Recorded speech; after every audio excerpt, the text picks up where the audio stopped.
Hello, this is Chris Profi, musically obsessed. Howdy doody. Happy Monday. It was a rough day today, but I got through it. I'm home. I'm listening to music. Well, not currently, but and I'm with you guys. So I wanted to show you. Over the weekend, I hit an antique store.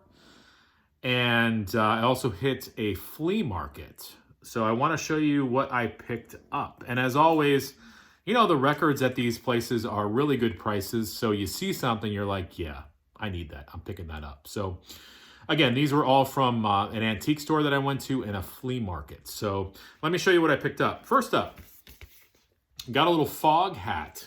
And this is their album, Boogie Motel. I don't know anything about this album. I have one other Fog Hat album. I believe it's their debut. But this one, this is on Bearville Records. I'll show you what the label looks like. I'm looking for a year, 1979. And for those of you who are Fog Hat fans, you probably know more about this album than I do. Like I said, I think I have the debut, and I really, really liked it. So I saw this, and I'm like, you know what? Let me add another Fog Hat to the collection. Plus, I love that cover, too. Next, I picked up a couple Cars records. Door to Door. And this is their 1987 album. And I don't know if I know anything on here. I'm sure I've probably heard a song on here before, but maybe not. This was their 1987 album. I think by 87, I don't think I was really interested in the Cars anymore, so this should be sort of a fun listen, sort of like a new listen for me. Let me show you the other Cars album I picked up. Panorama.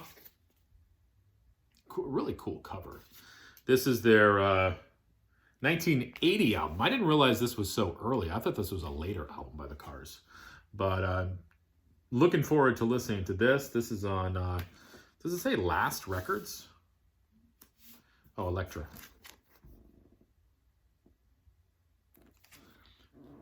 I love the Cars. And they're one of those bands that, you know, growing up, of course, I saw all their videos and I heard all their songs on the radio, but I never really picked up their records. So it's kind of neat. It only took me till 46 years old to pick those up. Really, really liking Jackson Browne lately. He's another one that, you know, I saw the records. You know, of course, I knew Running on Empty, but I never really sat down and listened to Jackson Browne. And then I sat down and listened to Jackson Browne and said, wow, this guy's awesome. So I found this, Late for the Sky. And I know we all know this record, but this is a new one for me. And like I said, I really like Jackson Browne. This is on Asylum. I believe that Joni Mitchell was on the same label because I remember seeing that. And again, I mean, you guys know who Jackson Browne is. You know, it's not like, oh, wow, Chris is showing something I've never seen before. But to me, it's new. And that's what's kind of neat about music. You can find a record from the 60s or 70s or even the 50s or earlier than that and go, wow, this is new to me. That's what's kind of neat. Carole King. Love Carole King.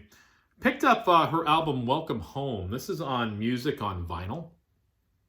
And I was reading some reviews. I guess this was an album that really didn't do much for her. This is 1978, I want to say.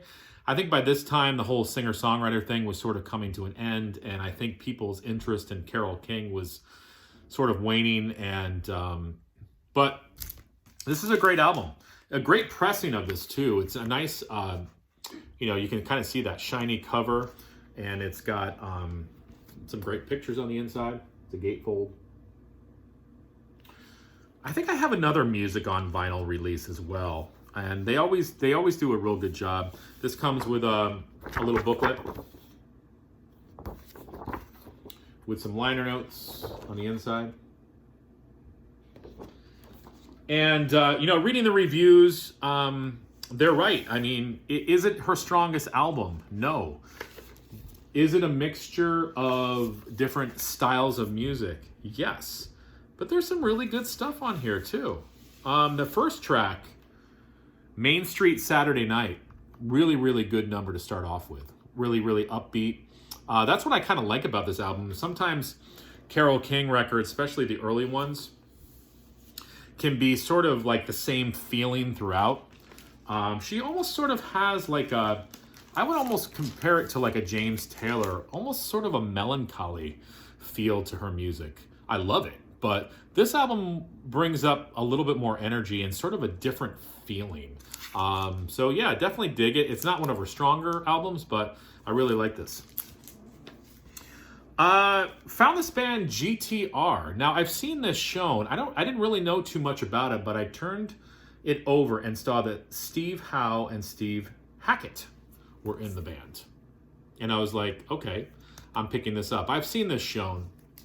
I really like it. It reminds me of like sort of that 80s AOR sound, sort of an Asia flavor, hard rock, but not too hard, radio-friendly type stuff. So really like this. And, you know, of course, I've heard of GTR before. I've seen the album shown. I've just never really given it a chance. And I put it on the turntable. Really, really like this stuff. And you can't go wrong with Steve Howe and Steve Hackett. Now on voice is Max Bacon. Did Max Bacon do anything else? I should probably know that, but I don't. So let me know in the comments below. This next one, I was really excited to find this. I know that Glenn Kellaway was giving this away. I didn't win the contest, but Chilling Thrilling Sounds of the Haunted House. I have the 1980 pressing of this with a different cover. This, I believe, is a 1970s pressing, I want to say. And I think that there's also a pressing that came out in the 60s as well. But I have the 80s pressing and the 70s pressing.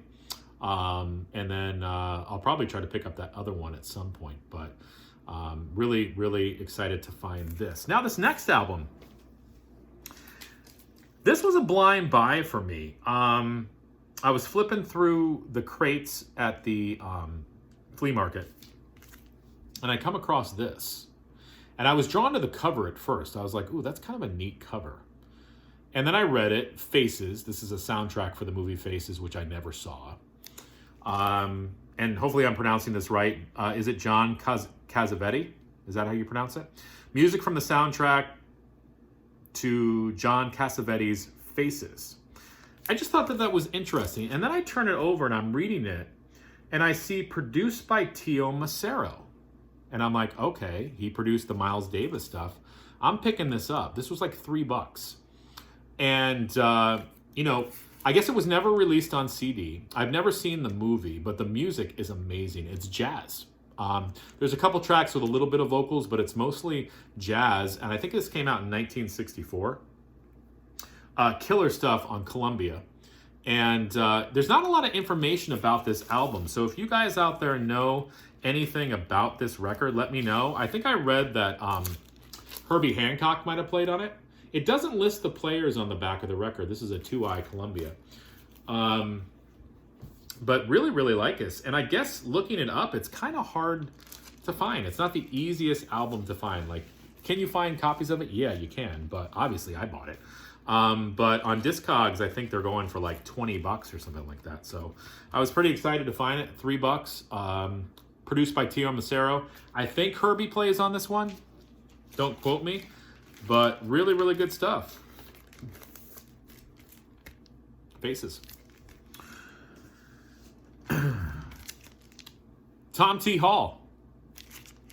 The Magnificent Music Machine. Kick-ass bluegrass album. I think Bill Monroe plays on this as well. This is on Mercury. Love this album. Love Tom T. Hall. This was like $2. I mean, it's got Fox on the Run, Bluegrass Breakup, I Don't Want My Golden Slippers, The Fastest Rabbit Dog in Carter County Today, I'll Never Do Better Than You, Magnificent Music Machine, produced by Jerry Kennedy, 1976. Tom T. Hall, bluegrass. I mean, that's just a recipe for success right there. Anybody who watches my channel, you know I love Peter, Paul, and Mary. Finally found a copy of this. The vinyl looks amazing. It's the sound quality. This is a repressing. I think this was a 70s pressing of this album. It doesn't sound the best. It's sort of, it just doesn't sound like I was hoping it was going to. The record actually looks better than it sounds, so I might have to try to find a different pressing of this at some point. But, you know, killer album. And I've got it on CD as well. But this album ends with one of the prettiest songs ever, Where Have All the Flowers Gone? I mean, it's just magic. Some late Merle Haggard. This is a 1984 album called It's All in the Game. And by this point, this was on Epic. You know, Merle Haggard was still making great records. I mean, it wasn't his classic sound, but there's some really good songs on here. I love Let's Chase Each Other Around the Room. I love the song A Place to Fall Apart. I Never Go Home Anymore. A lot of these are self-written tunes. He does Ernest Tubbs' You Nearly Lose Your Mind. So, yeah, great later Merle album, 1984. I want to say Elliot Cruz showed this at some point.